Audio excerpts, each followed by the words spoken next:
बुधवार सुबह के 3:08 हो रहे हैं। जैसे ही मैं अंदर जाती हूँ मेरा सारा कॉन्फिडेंस बुलबुले की तरह गायब हो जाता है। मैंने बहुत ही बड़ी गलती कर दी थी। ये मेरा अपार्टमेंट नहीं है।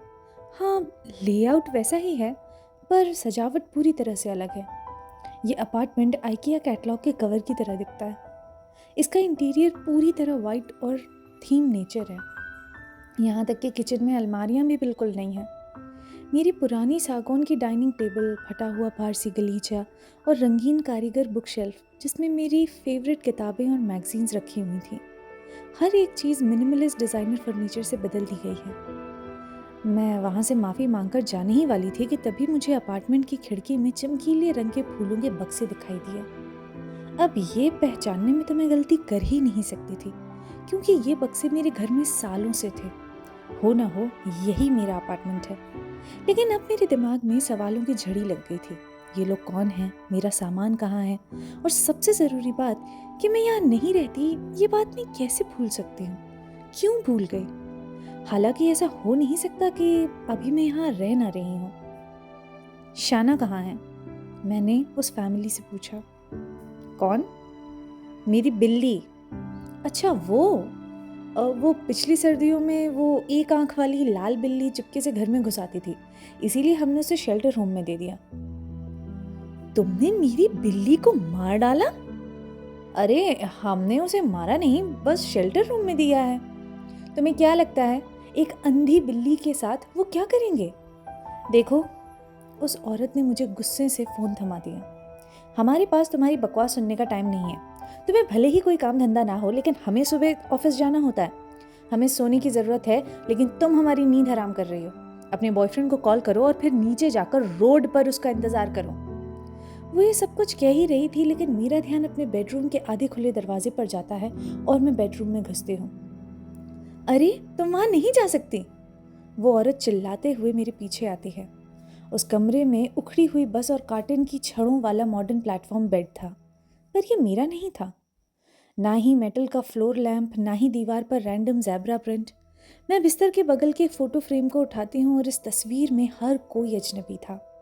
इसे हाथ मत लगाना, वो औरत मुझसे फ्रेम छीन कर मुझ पर चिल्ला रही थी। उसका चेहरा मेरे चेहरे के बिल्कुल करीब था। उसके चेहरे पर कुछ डार्क स्पॉट्स थे जो कि उसकी नेचुरल खूबसूरती को थोड़ा कम कर रहे थे।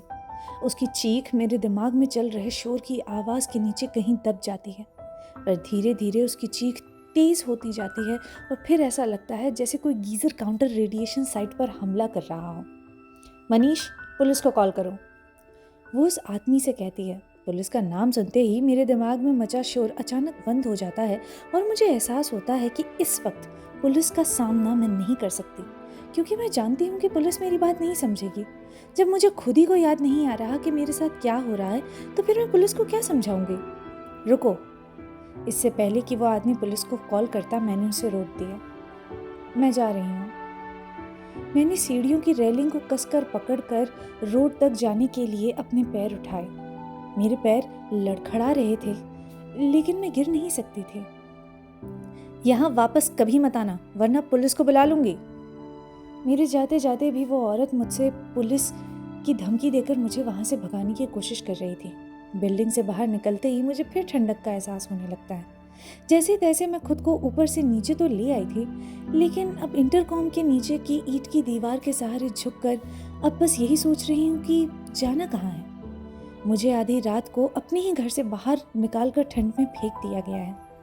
मैं बार बार खुद को ये याद दिलाने की कोशिश कर रही हूँ कि ये घर मेरा नहीं है और जो लोग वहाँ पर आए हैं वो कुछ वक्त पहले ही वहाँ पर आ गए होंगे और ये घर उन्हीं का होगा। ऐसा लग रहा है जैसे ये उलझन मेरे दिमाग की नसों को उलझा देगी। मेरे पास कोई ऑप्शन नहीं था, इसीलिए उस उम्मीद से कि शायद मेरा फ़ोन मेरी पॉकेट में ही हो, मैं अपनी जेब को टटोलती हूँ। अपनी जीन्स के सामने वाली जेब में मुझे कुछ पैसे मिलते हैं। मेरी लंबी कार्डिगन की जेब में एक शर्ट से लिपटी हुई कुछ चीज़ थी। मैं उस शर्ट को बड़ी ध्यान से बाहर निकालती हूँ और उसे केयरफुली खोलती हूँ। अंदर से एक स्टेनलेस स्टील का चाकू जिस पर खून के धब्बे हैं और उस खून से गंध भी आ रही थी। ये देखते ही मेरा दिमाग भन्ना जाता है। मैं इतना घबरा गई कि वो चाकू वहीं सीढ़ियों पर ही गिरा देती हूँ और मेटल के फर्श से खटपट करती हुई वो कंक्रीट से जा टकराती है। मैं इसकी धारदार ब्लेड को छूं या नहीं ये समझ में ही नहीं आ रहा था। थोड़ी देर की हिचकिचाहट के बाद मैंने उस शर्ट को हाथ में लेकर उस चाकू को उस जगह से उठाया और उस शर्ट के साथ ही ईंट की दीवार के सामने रखी एक डस्टबिन में फेंक दिया। जैसे ही मैं डस्टबिन का ढक्कन बंद करती हूँ, मुझे रोड पर दूर से कार के दरवाजे की बंद होने की आवाज़ सुनाई देती है। ये गाड़ी एक टैक्सी थी। मैं सड़क के बीचों बीच खड़ी हो जाती हूँ और टैक्सी को हाथ हिलाकर इशारा करती हूँ। जैसे ही वो मेरी ओर आती है, उसकी हेडलाइट आगे की ओर चमकती है। कहाँ जाना है? ड्राइवर ने मेरे अंदर बैठने के बाद पूछा। मैंने उसे सोहम का पता दे दिया। हालांकि मुझे अंदाज़ा नहीं था कि जब मैं आधी रात को उसके घर पहुंचूंगी तो उसका रिएक्शन कैसा होगा।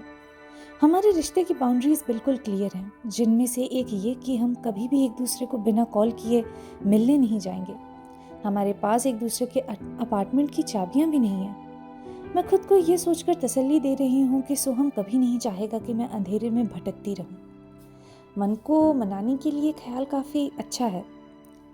टैक्सी कम ट्रैफिक वाली रोड से गुजर रही है और बिली जोएल रेडियो पर गाना गा रहा है। दूर दूर तक शहर की रोशनी चमक रही है और इसी चमक के बीच हम स्ट्रीट लाइट के पास से गुजरते हैं और इस वक्त मैं अपने हाथों के पीछे कुछ लिखे हुए देखती हूँ। नहीं, ये लिखा हुआ जैसा नहीं था, बल्कि हाथों पर कुछ टाइप सा हो रहा था, जैसे कोई लाइव मैसेज। इसके फॉन्ट्स इतने धुंधले थे कि स्ट्रीट लाइट की चमकती हुई रोशनी में ठीक से दिखाई भी नहीं दे रहे थे। मेरी उंगलियों के ऊपर काले बॉल पॉइंट पेन से कुछ अक्षर लिखे हुए हैं। मैंने दोनों मुट्ठियों को एक हाथ से जोड़ा और इन अक्षरों से जो शब्द निकलते हैं वो हैं स्टे अवेक। मेरी राइट कलाई के ऊपर मैंने नॉकटेरल जगह का नाम और पता लिखा हुआ देखा और अब मैं जानती थी कि मुझे कहाँ जाना है। मैं ड्राइवर से सोहम के घर के बजाय नॉकटेरल चलने के लिए कहती हूँ।